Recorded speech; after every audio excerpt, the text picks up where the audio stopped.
Good morning and welcome to Missoula Real Estate Today. This is Peter Christian.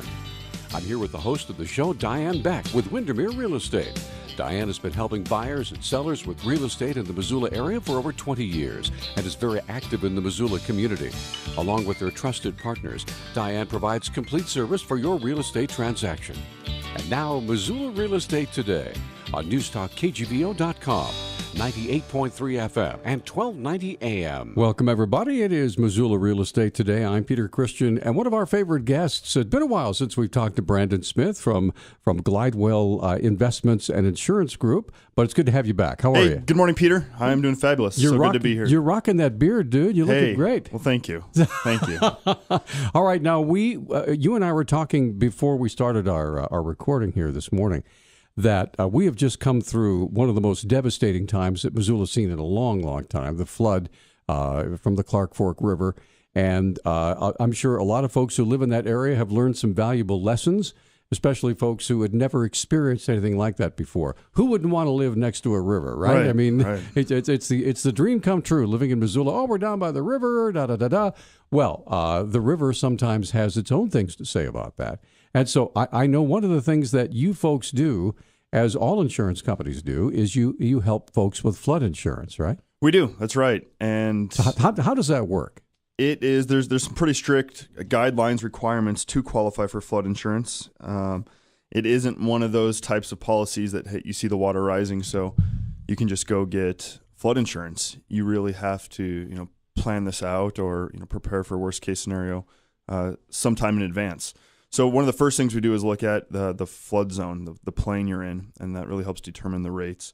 So there's two options to get flood insurance. One is your lender, the mortgage company, requires you to have flood insurance because they want to protect that collateral, that risk they have. The second one is you voluntarily want to carry flood insurance. Now, when you voluntarily want flood insurance, there's a 30-day waiting period. So from the time you apply, hit issue on the policy, make payment, the policy doesn't go into effect for 30 days. Just to avoid that, hey, the water's rising, we better get this. Yeah, the water's lapping at the door. Could you call the flood insurance people too late, right? Right. So would you recommend, let's say, well, this year the flood season started way early. I mean, we're talking early May is when people are actually forced out of their homes. And so the water started rising in late April. Mm-hmm. And so probably the best time to do that, to think ahead for next year, is if you live in an area like that, maybe the end of February, first part of March to start thinking about this, right? Absolutely. I often tell people just part of that New Year's resolution every January, just make a note to review all of your insurance, all your financials for the upcoming year. And in that, take a look at the flood insurance.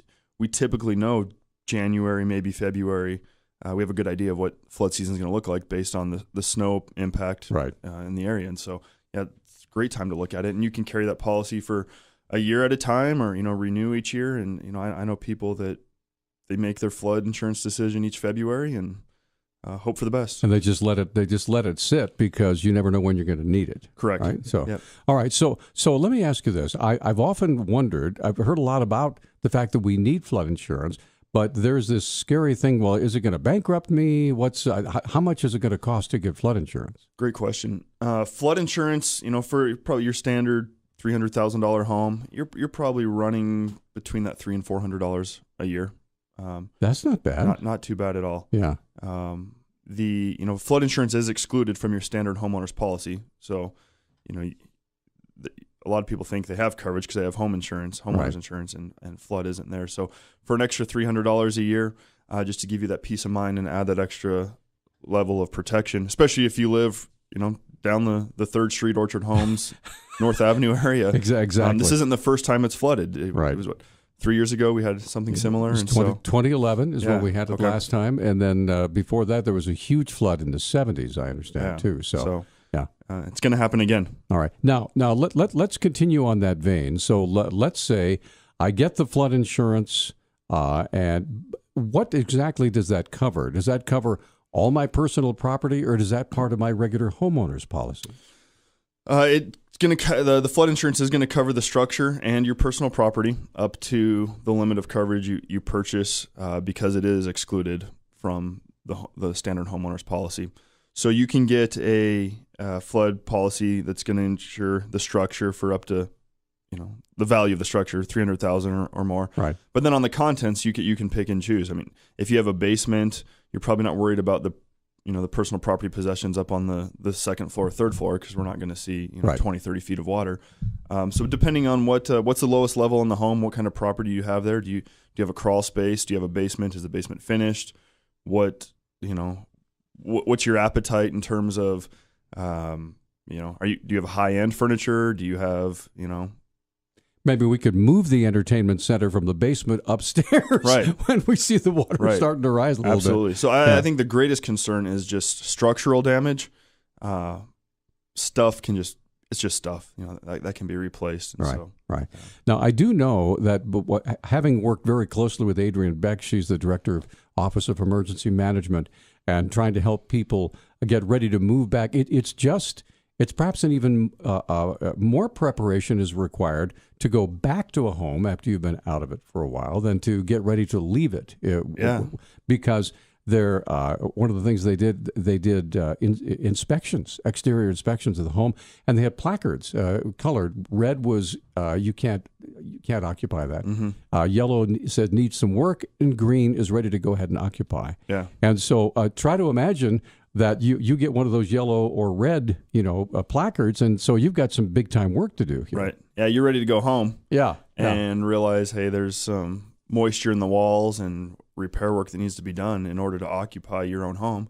And that just creates another level of expense. So you're staying in a hotel, you got laundromat fees, your restaurants, 3 meals a day, and none of that's covered by your insurance. So how are you going to pay for that if you don't have proper protection in place? Exactly. And so, and what we're talking about here, we're not trying to scare people, especially now that the rivers are backing off and things are getting a little bit back to normal.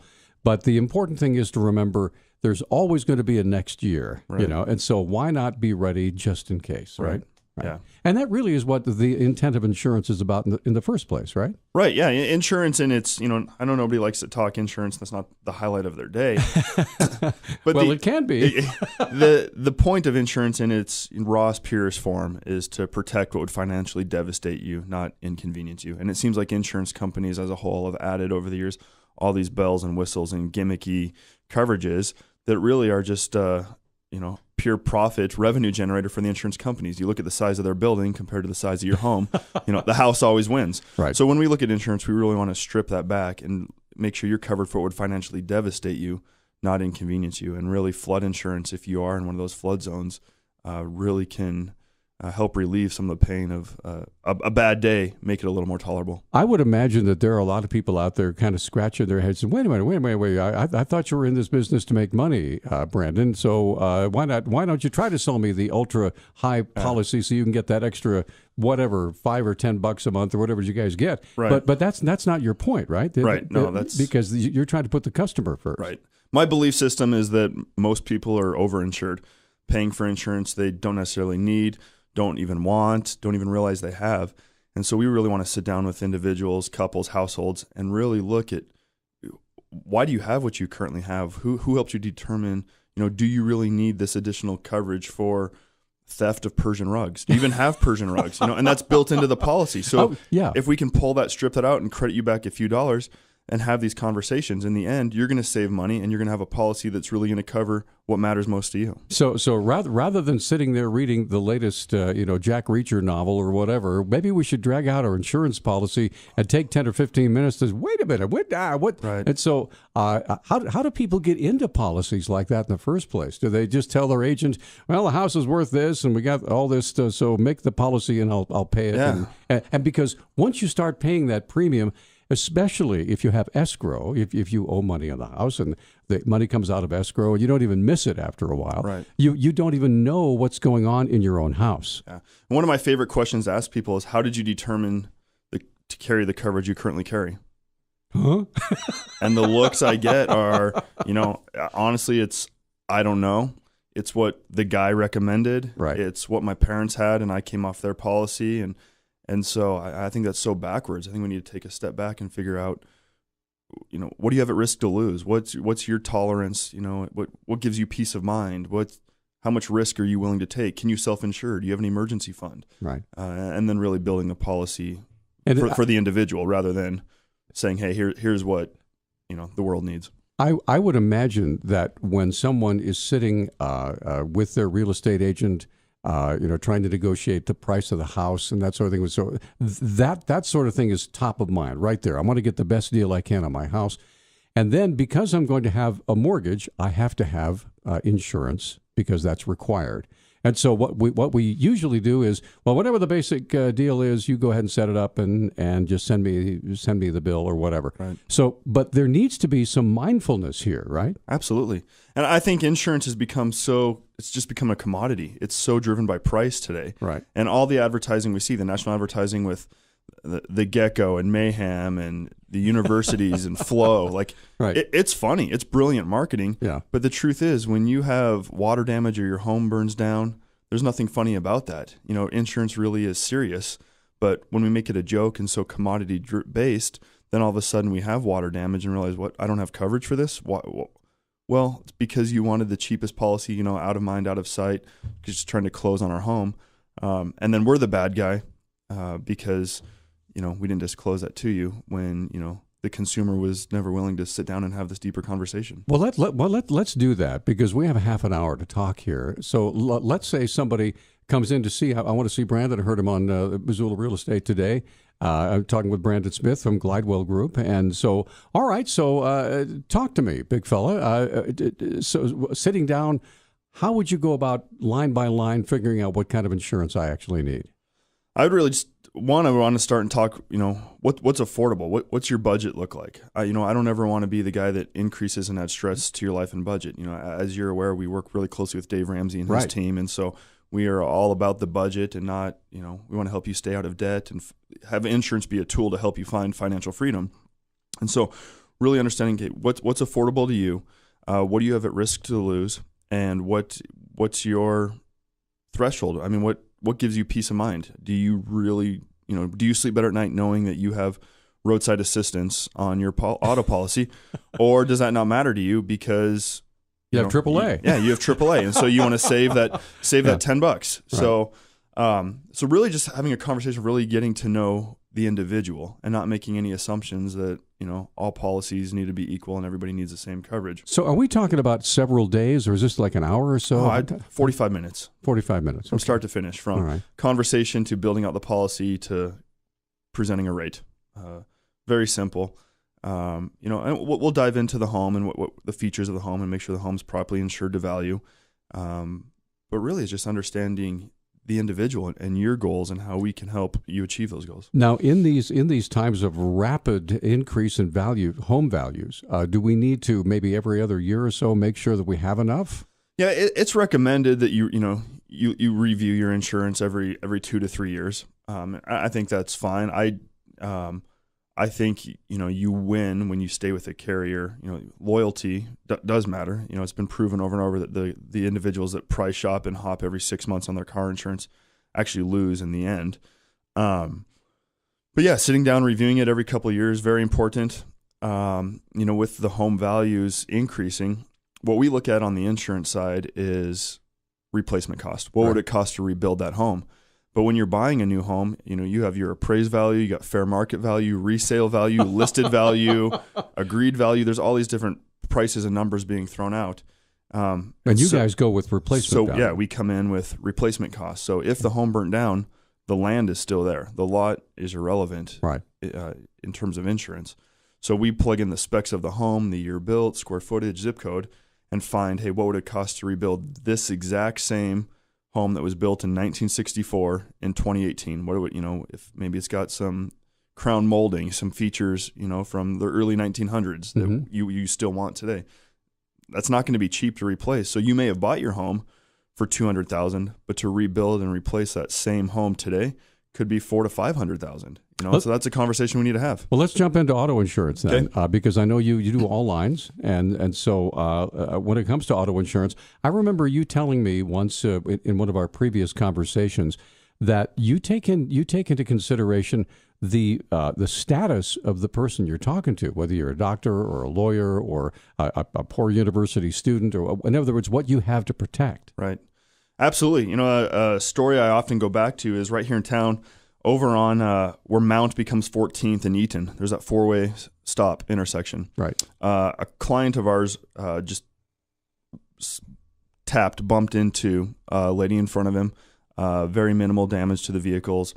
Everything seemed fine. They exchanged information. My belief system is once the lady received his business card, that's when the trauma, the neck pain, the whiplash came into play. The gears started turning, right? Right. Because his business card had the letters MD after his name and a logo of a local hospital.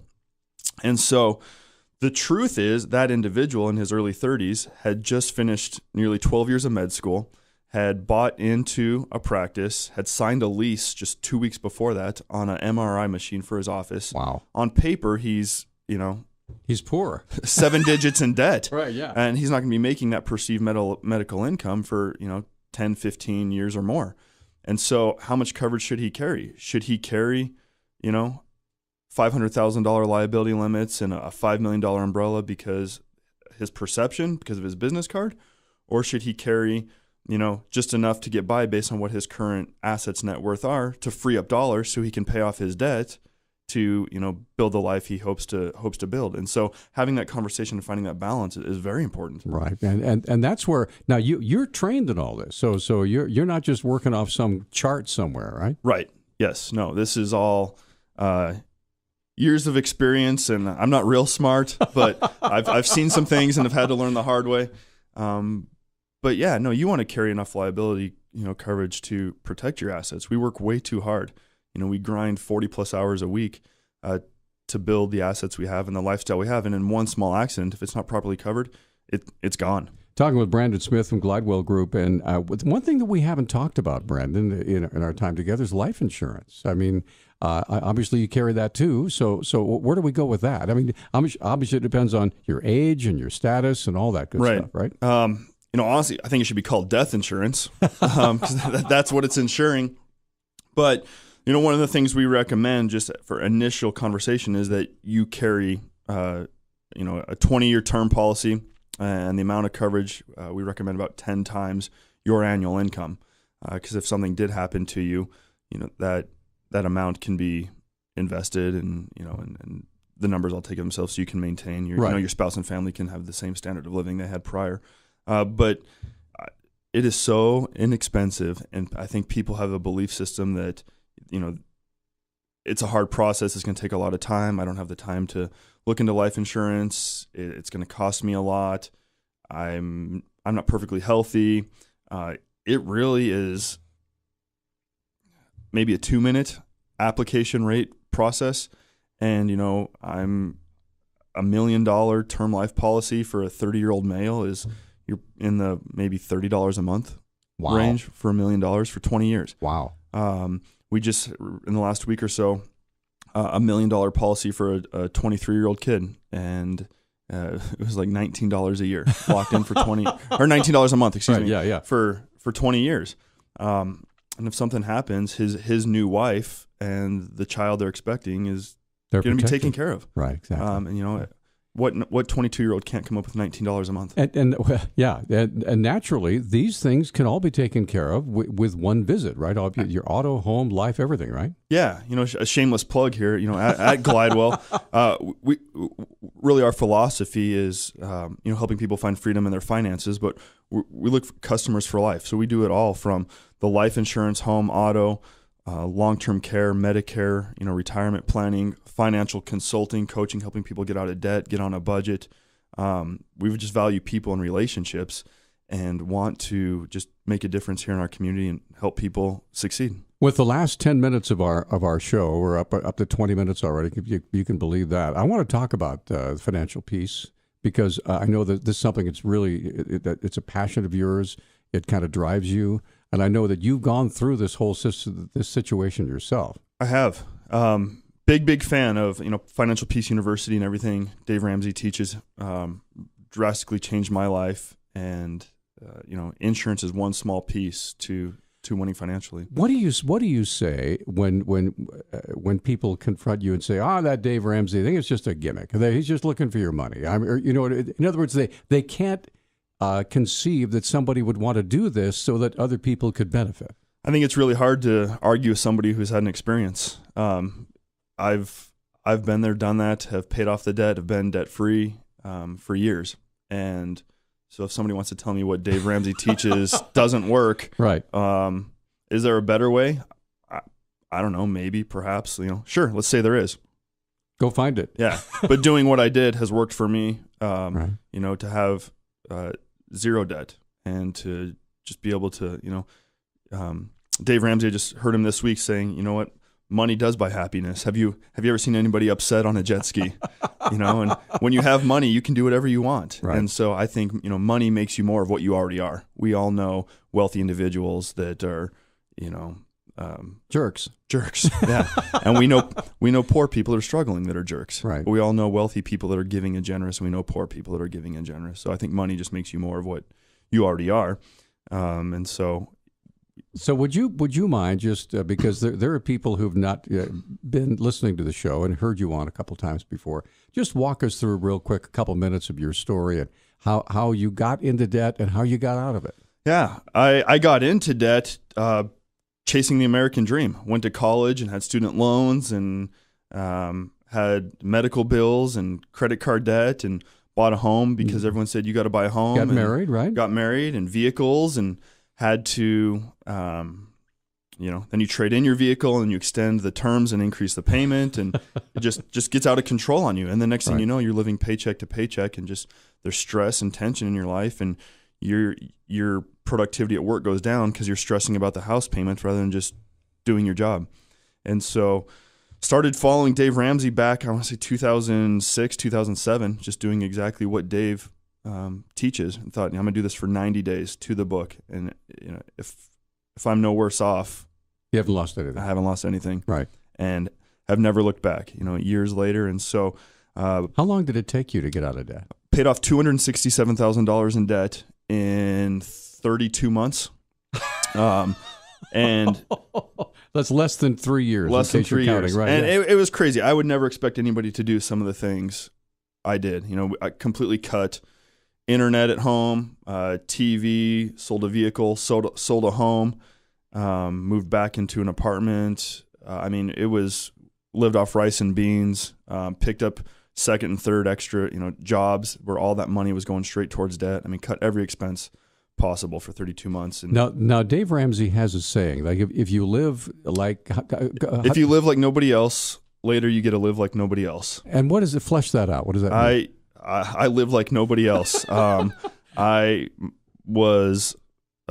were hermits. We didn't go out and do anything fun per se. There was no going to the theater, going to the movie. Our entertainment with the kids was counting how many outlets were in the apartment. Using our imagination. Look, there's a park. It's free, right? Exactly. Yeah. We spent, we took one Saturday with the kids and our goal was to ride every slide in Missoula. And we rode over 100 slides between all the parks and schools, just going from park to park and taking pictures and documenting it. And cool thing is our kids have never forgotten the day they rode 100 slides here in Missoula.